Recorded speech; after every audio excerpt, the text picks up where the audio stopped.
Hey Dale. You there, Michael? Yeah, I'm here. Alright, so where did we pick up from? What was the last part where we were? You were asking me why certain people are Christians, like people of different occupations. Oh, yeah, that's right. Where was it? There was a question where I said, if God is not real, then why are they Christian high school teachers? Yeah, except we got into quite a few occupations. I can't remember exactly what they were. But I answered the same thing. You finished? Yeah. Alright, cool. Well, we'll just continue with what we've got to say to each other and that, and pick up from there. Alright. You want to go first or me? You can start. Alright, cool. Michael, if God is not real, then why are they Christian doctors? Because, you finished? Yeah. Because people who decided to become doctors were Christians. Do you believe that they are Christians?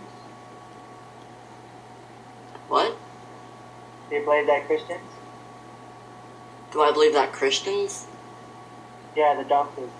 Oh yeah, I believe that that doctors can be Christians. Alright, thanks. I'll move on to another question. If God is not real, then why are they Christian artists?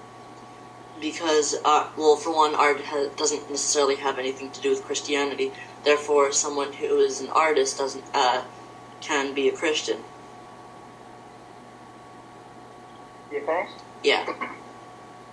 So, if someone can be a Christian and be an artist, then they'll be able to draw like paintings of like the cross and do like sketches and paintings of Jesus Christ going on the cross. Well, just because a Christian is an artist does not necessarily mean that they're going to make art from what they believe. You finished? Yeah. I'm saying they can. So do you believe there's pictures of crosses? Yes. Well, then I made my point there. Because when you believe that there are pictures of crosses, let's for instance, let's say someone who does art, a Christian artist, and they draw a picture of a cross and Jesus dying on the cross, that's still being created, like it's an art, it's a form of art. Yeah. And so yeah. Oh, so what are you getting at? What I'm getting at is Christian artists can draw pictures relating to their belief in Christianity. Okay. How does that prove God, though? How it proves God? Well, like I asked the question, I said, if God is not real, then why are they Christian artists? But the fact that there are Christian artists has nothing to do with why how there can't be a God. I'll move on. Are you finished? Not necessarily. There's one kind of thing that I want to bring up. Doesn't one of the Ten Commandments given to Moses at Mount Sinai say that you can't have any images of God? It says have no other images. Including of God, though. Can you actually bring up that Bible verse? Alright.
Actually, I think I got the Bible verse.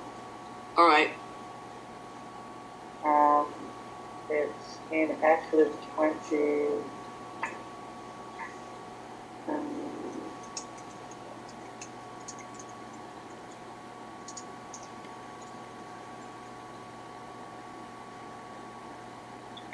Yeah, it's Exodus 20 verse 4. I'll just read it for you. It says, "You shall not make for yourself any graven image or any likeness of anything that is in heaven above, or that is in the earth beneath, or that is in the water under the earth." So yes, it's saying that you can't worship any images or anything portrayed in an image. You shouldn't you shouldn't make for yourself like any given image like images like like statues like or images can be read. Just images in general, really, a representation.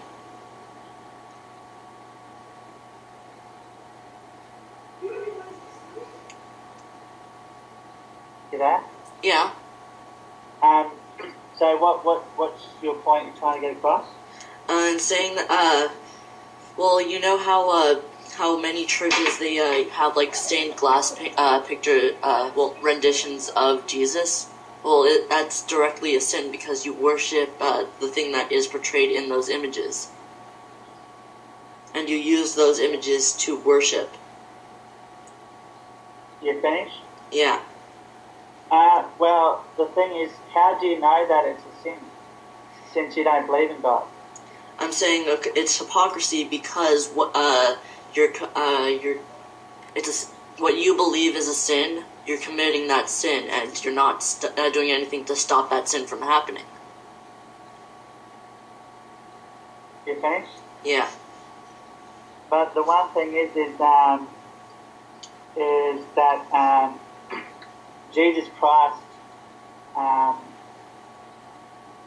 is real, and the thing is some people make pictures of who he looks like, right? But I'm not going to go around and like judge or condemn those people for making up pictures and that, because the thing is like for example, like if someone was to draw a picture like or give an image of some thing like evil, something that is evil, then that would be not good because it's evil. But Jesus is good; he's sinless. So yeah, I'm finished. But that doesn't change the fact that it's said to be a sin in Exodus.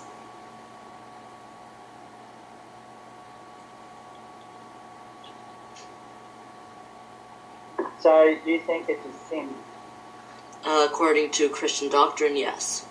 Well, Judeo-Christian doctrine. Define for me what you think an image is. A visual representation of anything. Alright. So you think it's a sin for someone to draw images of like things like a picture of someone drawing someone else? No, what I'm saying is that according to Christian doctrine, it's a sin to use an image for worship. But, alright, have you finished? Yeah. So, but we don't worship. I mean, the thing is I worship Jesus Christ in spirit and truth. I'm not there with. I go to church, right? Yeah. And I worship Jesus Christ in spirit and truth. I don't bow down to statues and all that stuff. So, I'm not saying you do. What I'm saying is that the stained glass paintings or images that are put in churches are in direct violation of what they teach. You finished? Yeah. So you're more or less going with like Catholic churches and that. Basically, I'm saying that it's hypocritical of churches.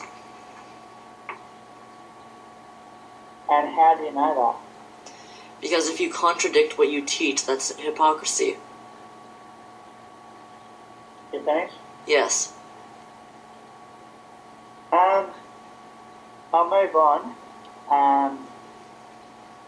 to another question that I got for you. Have you got a question for me? Not at the moment. Alright. If God is not real, then why are they Christian news reporters? Because people who went into the profession of reporting for the news happen to be Christian. Do you believe that they're Christian? Yes, I do believe that they are Christian, but I do not believe in the same thing that they do. You got a question for me, or I keep going with my question? You can keep going. Alright.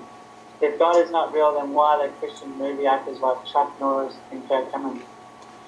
Same reason. People who have decided to be actors were Christians and raised up in Christian beliefs and all that. You finished? Yes. If God is not real, then why are there Christians in government? Because people who work in the government were Christians. You believe they're Christians? Yes. Alright, I'll move on. If God is not real, then why are there Christian nurses? Because people who decided to become nurses were Christians. Are you finished? Yes. If God is not real, then why are there Christian paramedics? Because people who decided to become paramedics were Christian. You finished? Yes. If God is not real, then why are there Christian firefighters? Because people who decided to become firefighters were Christians. You finished? Yes. If God is not real, then why are there Christian lifeguards? Because people who decided to become lifeguards were Christians. You realize I'm answering the exact same thing for each one of them, just replacing whatever occupation you say with whatever you ask. You finished? Yes. Yeah, I'm finished. You got no more questions for me? No. Right, I'm just asking you questions now, right? If God is not real, then why are there Christian singers like Travis Patrol and Randy Travis? Because some singers were raised in Christian doctrine. Dale, let me ask you something. Are you reading off a list? Well, they're my own questions, so I'm actually reading from the questions of lists. Like, did you come up with the list, or did you get it off the internet? To be honest, I came up with it. Alright. And so I can keep going with my questions? What? I can keep going with my questions. You finished? Yeah, you can continue. Sure. If God is not real, then why are there Christian bosses in the workforce? Christian what? Bosses, like people who are bosses in the workforce. Because people who decided to start their own business were Christian. Yeah, I'm just taking you through some of these general questions, so then after I finish, then I'll be able to get at what I'm trying to get at, alright? You might as well skip to the point now, because I'm going to answer the exact same thing each time. So you might as well just skip to the actual question. But how do you... alright, but the thing is, I want to actually say this, so then you give an answer to them, alright? But I'm just going to say the same thing. People who decided to become whatever occupation you say were raised in Christian beliefs. That's literally the answer I'm going to give for every single one of your questions like this. But the thing is, some of it is, alright, I'll move on to my next question, alright? You finished? Yes. If God is not real, then why are you trying so hard to disprove him? Because of the fact that, well, for one, religious people are trying to bring God into government where it distinctly says that it should not happen. In, like, the constitutions. You finished that? Yes. So you actually think that there are people bringing their religions into government? Yes. That's alright. If God is not real, why do I feel God's love, joy, and peace down in my heart? Because you have gotten a deep commitment to your religion.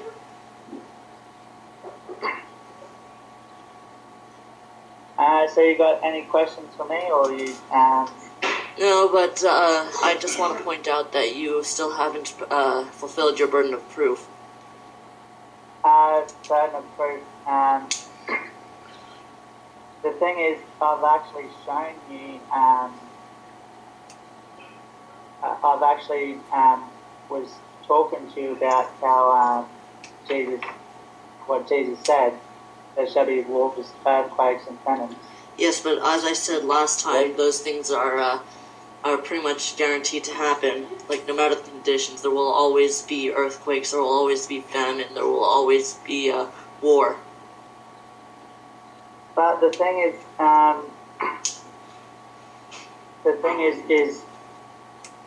you said that there always will be, right? Well, it's pretty much guaranteed that there will be. And in order for someone to be real, they would have. If it did, like wars and earthquakes did happen, it would take someone who is real to be able to say that, correct? No, because I'm going to take that example that I gave last time. Let's say a fiction writer wrote a character, and that character said something that was true. They said something that's guaranteed to happen, like someone by the name of Jim will be born. Let's say someone writes that makes their character say that in a book. Does that necessarily make that character real? Because because the author can just choose whatever they want their character to say. You finished? Yes. But the author of the book, right, did they say that that character is not real? No, but neither do fiction writers. Fiction writers just write their story. You finished? Yes. So how can we believe that it's not true when they are not saying that the characters of that book were not true? I'm sorry? I'll go into more detail. How can someone who writes a book, right? How can they actually, like, if it wasn't meant to be true, right? The person in the book, like the character themselves, if they weren't meant to be real, then surely the person who wrote the book would actually say something in relation to that character of the book did not exist.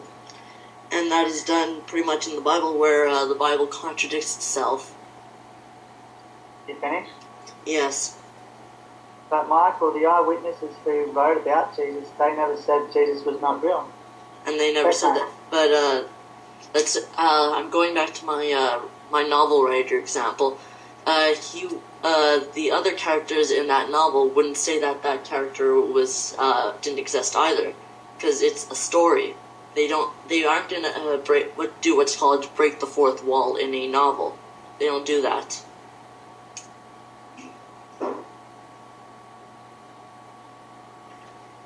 You finished? Yeah. But the thing is, if someone, alright, let's say for instance, Mike, if someone was to write something about guns is dangerous, right? They can kill someone, right? And they actually write names of people in the book, like for examples, like Jack shot John and killed John, and then you more or less can't say that can't be real, like those characters can't be real because John is an actual real name, and the thing is you have not given examples of how Jesus is not real. But Christians have not given examples as to why Jesus is real. You finished? Yes. But the one thing you've picked the Bible up before, haven't you? Yes. You've read through it? Not entirely. So, if you have not read through the whole Bible, then how would you know that it's not real? Because I have seen things that clearly contradict itself and contradict science in the Bible. Like what? Well, for example, the fact that it says light was created before the sun, or day was created before the sun, or plants existed before the sun. Those are all clearly impossible. But the thing is, you finished? Yes. So, the thing is have you actually read the whole book of Genesis? I've read the parts that are irrelevant to this discussion. Alright, but the one thing is how do you know that plants, the sun was created the plants were created before the sun? I'm going to open up Bible Gateway so that I can get the exact verses for you. Alright. Okay, I'm just going to open up Genesis 1.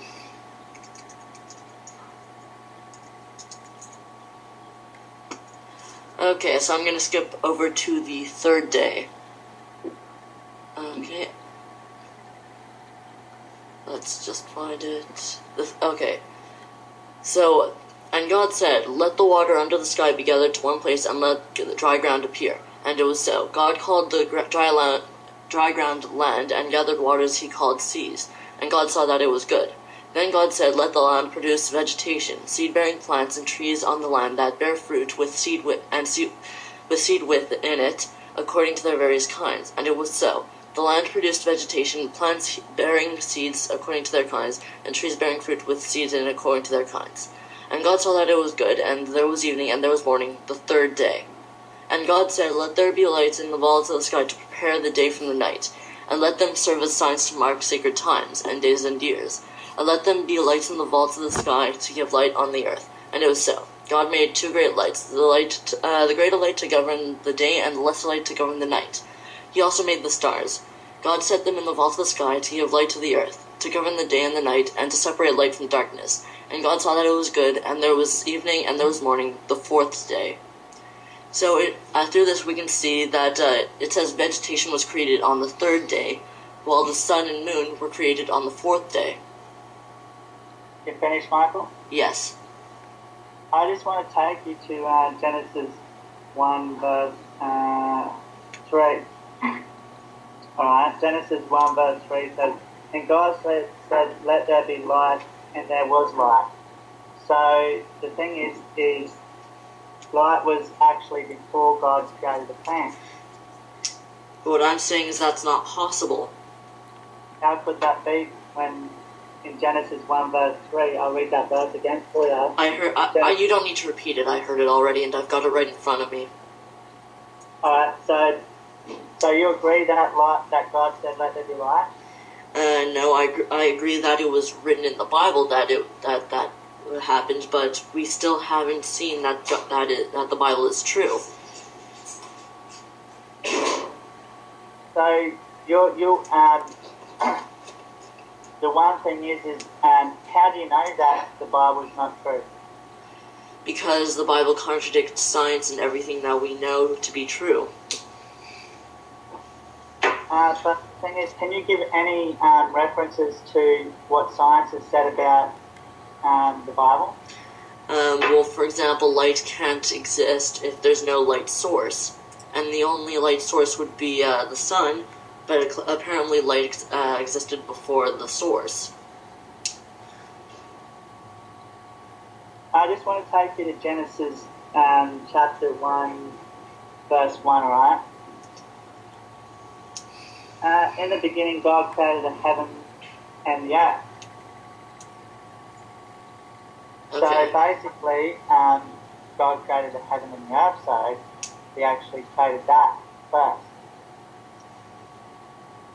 Okay, so? You finished? Okay, what I'm saying is that there can't be light before there's a light source. Sorry, repeat that again? What I'm saying is that there can't be a light before there's a light source. How do you know that? Where's your proof of that? Because without a light source, because light sources create light. But if there's nothing to create light, there's no light. But light was created then. But it can't exist if there's nothing to serve as a source. But God created the heavens and the earth, so... That's irrelevant. That's irrelevant to what light is and its properties. So, you finished? Yes. So basically, plants grow on this earth, right? Yes, plants grow on the earth. So they need light, don't they? Yes. So the light creates the nutrients that the plant needs in order to grow, correct? Yes, but there can't be, but it's not just, like I said, there can't be light if there's nothing to serve as a source for the light. Have you got any scientists that can back what you're saying up? I'm not gonna go grab an example because it's pretty much, it's not even disputable. You finished? Yes. But didn't you, correct me if I'm wrong, didn't you say that science, you actually, the burden of proof is on you to try and prove the science standpoint of view that science, what science has said about the Bible, and correct me if I'm wrong, but didn't you say that science has said the Bible's wrong? No, I said that the Bible contradicts what science says, and science is by definition true. In its definition, it is true. You finished? Not really. Because science, it actually science is basically a method that we use to see how our universe functions. And so it's been concluded that that light can't exist if there's nothing to serve as the source. You finished? Yes. But God is the source. But God is immaterial, isn't He? You finished? Yes. But define for me what material is. It exists in the physical world. You finished? Yes. But you're actually saying that God is. But the thing is, you don't believe in God.